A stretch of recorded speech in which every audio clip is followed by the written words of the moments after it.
Very delicious. Yummy. Meatloaf. Hi everybody, my name is Bims. Welcome to my kitchen. On this episode, I'm going to show you how I make meatloaf. It's very simple, so sit back, relax, and enjoy. I hope you can learn something on this video. It is ground beef. This whole pack is about 1 kilo, 2.5 pounds. And so I got a couple packs. We also need onions. We need crushed pepper, granulated garlic. We also need some soy sauce. I do love this. This is what I use. I'm not advertising the product, but they are delicious. We also need a little bit of oyster sauce and a little bit of sesame seeds, sesame oil. And also need some eggs. These are my yard egg. All right, let's go and mix.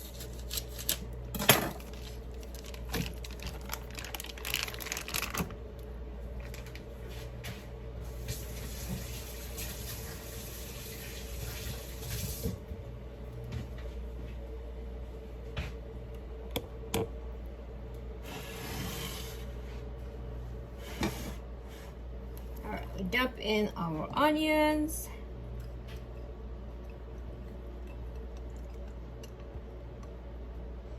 Super easy po itong recipe, guys. And madali pong i-follow. Alright, we will put a roasted garlic. If you don't have any, you can use fresh garlic or whatever you got. So, tansyahin nyo lang. A little bit of crushed black pepper, just a little bit. Yan. Kayo lang po ang magtsanta. And then we'll put eggs. Alright. Because we are making about 2 kilo of ground beef, I use roll of thumb 1 kilo 2 eggs. So there you go. We'll put a little bit of sesame oil. Yan. Kukunti lang. Then we'll put about a tablespoon of oyster sauce. Yan. Kukunti lang. Then, dill sauce or soy sauce. Pwede din ang soy sauce. Yan. Ayan. Kompleto na ang recipe natin. Kaya yan, mag-mix na tayo. Okay, mas maigi po kung kayo ng gloves. Any gloves. Yung malinis naman, ha? Alright. At nilagyan ko po ng 1 cups na breadcrumbs. Kaya yan, halo na ng halo. Yan.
wala po kayong oven, pwede po itong gawing bula-bula.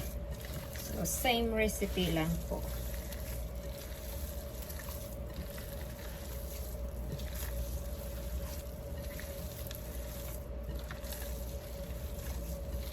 Gumagawa po tayo ng meatloaf mixture.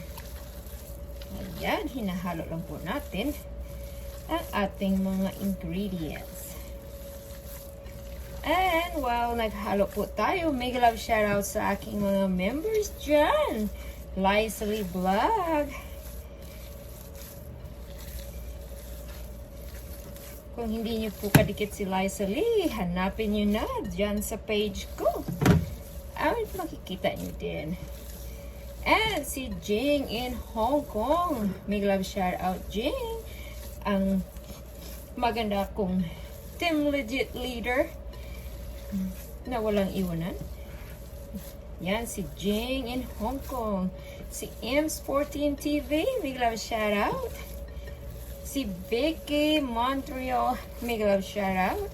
And si Jevic sa Pico TV.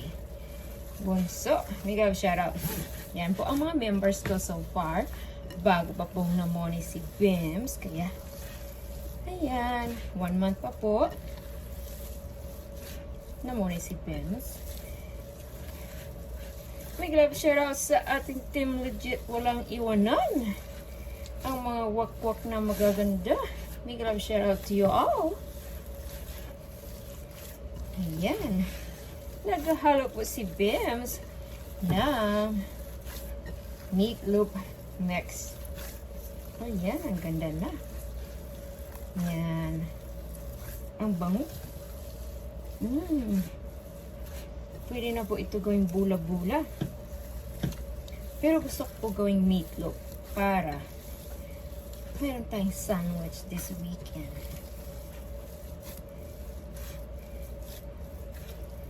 Yan. Madali lang pong gawin ito.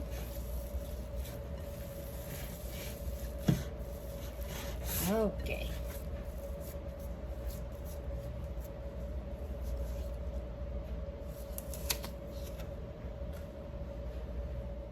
Okay. Grease po natin ang ating dalawang pan.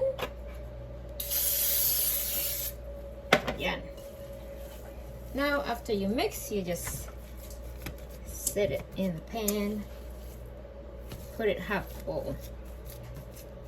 Yeah.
Ayan, ready na to bake na po ito.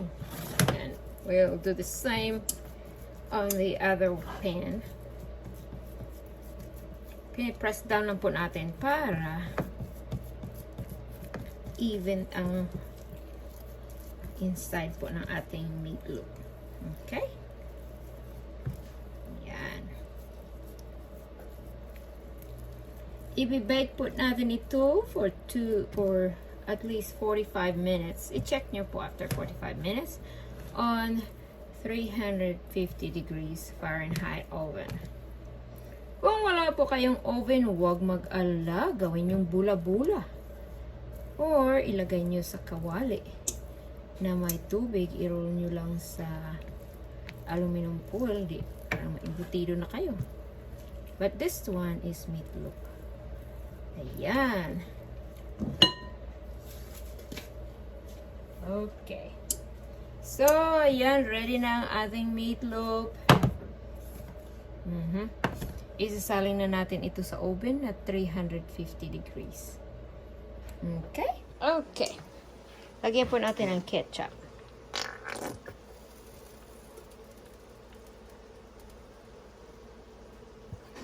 Okay.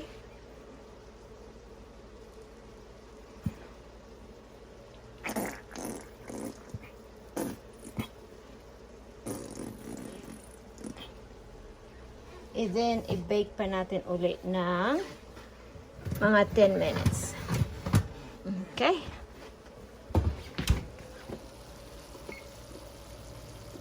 Yep. Yeah. Okay. Done na din ang ating meatloaf. Ayan. Carefully take it off from the oven. It's super hot po, kaya careful lang. Ayan. Oh, ayan, luto na. So, ayan. Let's see. Tada! Ayan, juicy po. There. Ayan. Lumamig na po, kaya pwede natin i-cut. Diba?